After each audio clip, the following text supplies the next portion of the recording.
Pernahkah kamu merasa dadamu begitu sesak, namun bibirmu tak sanggup mengucapkan satu patah kata pun? Pernahkah kamu bersujud, berniat untuk berdoa panjang lebar, menceritakan semua lukamu kepada Allah, tapi yang keluar hanyalah air mata? Hanya isak tangis, tanpa suara, tanpa kata. Kamu merasa gagal berdoa karena tidak bisa bicara. Tapi tahukah kamu, di saat itulah doamu sedang terdengar paling keras di langit. Di saat kata-kata menyerah mewakili rasa sakit, air matamu mengambil alih tugas itu. Malam ini, kita akan bicara tentang tetesan air itu. Tentang bagaimana air mata di atas sajadah bukan tanda kelemahan, melainkan bukti bahwa hatimu masih hidup. Assalamualaikum warahmatullahi wabarakatuh. Alhamdulillah. Alhamdulillahilladzi ja'ala al-huzna sababan li taharatil qulub. Segala puji bagi Allah yang terkadang menyisipkan kesedihan sebagai sebab untuk menyucikan hati hamba-hambanya. Salawat serta salam semoga senantiasa tercurah kepada baginda Nabi Muhammad SAW, manusia paling mulia yang sajadahnya paling sering basah oleh air mata kerinduan dan ketakutan kepada Allah. Juga kepada keluarga beliau, para sahabat, dan kita semua yang berharap syafaatnya. Saudaraku, seringkali kita dididik oleh dunia bahwa menangis itu lemah, bahwa air mata adalah simbol kekalahan. Jangan menangis, kata mereka, kamu harus kuat. Namun di hadapan Allah, definisi itu berubah total. Di atas sajadah, air mata adalah mata uang yang paling berharga. Ada sebuah hadis yang sangat indah, di mana Rasulullah SAW bersabda, tidak akan masuk neraka seseorang yang menangis karena takut kepada Allah sampai air susu kembali ke putingnya. Hadis riwayat Tirmidzi. Bayangkan, betapa mustahilnya air susu kembali ke puting induknya, begitu pula mustahilnya api neraka menyentuh mata yang basah karena Allah. Kenapa? Karena saat kita menangis di atas sajadah, kita sedang melepaskan atribut kesombongan kita. Mari kita lihat sejarah. Orang-orang yang paling dicintai Allah, hidupnya tidak lepas dari air mata. Lihatlah Nabi Yakub alaihissalam, ketika beliau kehilangan putra tercintanya, Yusuf, dan kemudian Bunyamin. Apakah beliau marah? Tidak. Beliau menangis, beliau mengadu. Dalam surah Yusuf ayat 86, Allah mengabadikan perkataan Nabi Yakub. Innama ashku bathi wa huzni ilallah.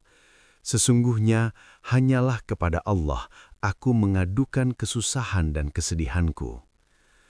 Nabi Yakub menangis hingga matanya memutih, buta karena kesedihan. Apakah Allah murka dan menyebut Nabi Yakub cengeng? Tidak. Allah justru memuliakannya, mengembalikan penglihatannya, dan mengumpulkan kembali keluarganya.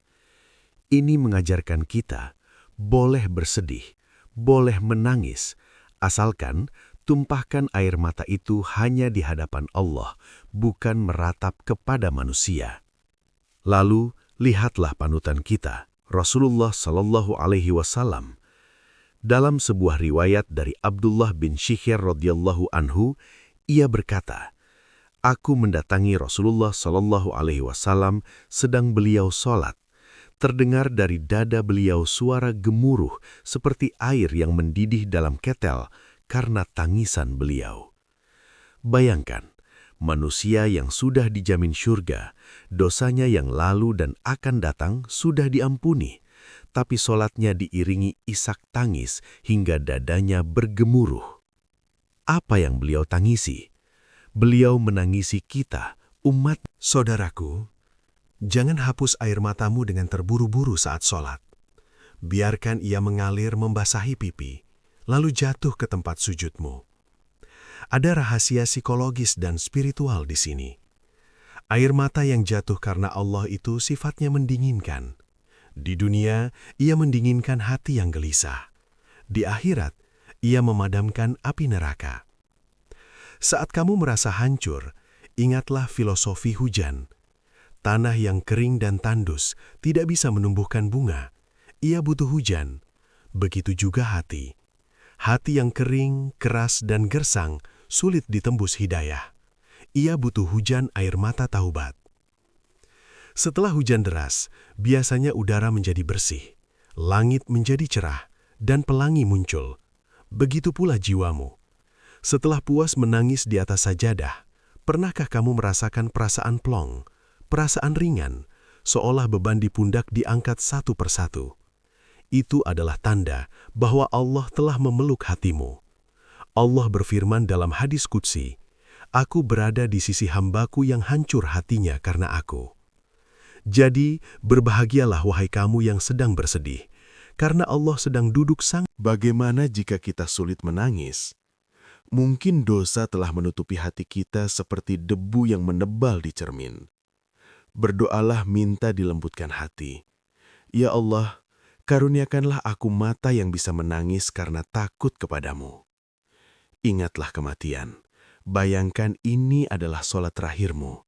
Bayangkan kain kafanmu sedang ditenun. Menyendirilah, halwat. Ambil waktu di jam 2 atau 3 pagi. Gelapkan kamar, hanya kamu dan Allah. Cobalah malam ini. Bentangkan sajadah. Jangan minta dunia dulu. Minta ampunan dulu. Akui semua kesalahanmu. Ya Allah, aku hamba yang buruk, tapi aku ingin kembali. Insya Allah, air mata itu akan hadir, dan saat ia hadir, jagalah. Itu adalah nikmat yang mahal. Sebagai penutup perjumpaan hati kita malam ini, mari kita tundukkan kepala sejenak. Kita aminkan doa ini bersama-sama, semoga menjadi wasilah terhapusnya dosa-dosa kita. A'udzu billahi minasyaitonir rajim. Bismillahirrahmanirrahim. Ya Allah, Zat yang membolak-balikan hati. Jika malam ini ada di antara kami yang sedang menangis dalam diam, menahan sesak di dada yang tak seorang pun tahu, maka dekaplah ia dengan kasih sayang-Mu. Ya Allah, haramkanlah wajah-wajah kami dari api neraka melalui air mata yang menetes karena takut dan rindu kepadamu. Jadikanlah setiap tetes air mata kami di atas sajadah sebagai penggugur dosa, sebagai penenang jiwa, dan sebagai saksi di hari perhitungan nanti bahwa kami pernah begitu mencintaimu. Rabbana atina fid dunya hasanah, wa fil akhirati hasanah, wa qina azaban nar. Wa sallallahu ala sayyidina Muhammad wa ala alihi wa sahbihi ajma'in. Terima kasih telah menyimak hingga akhir. Jika narasi ini menyentuh relung hatimu, silahkan tinggalkan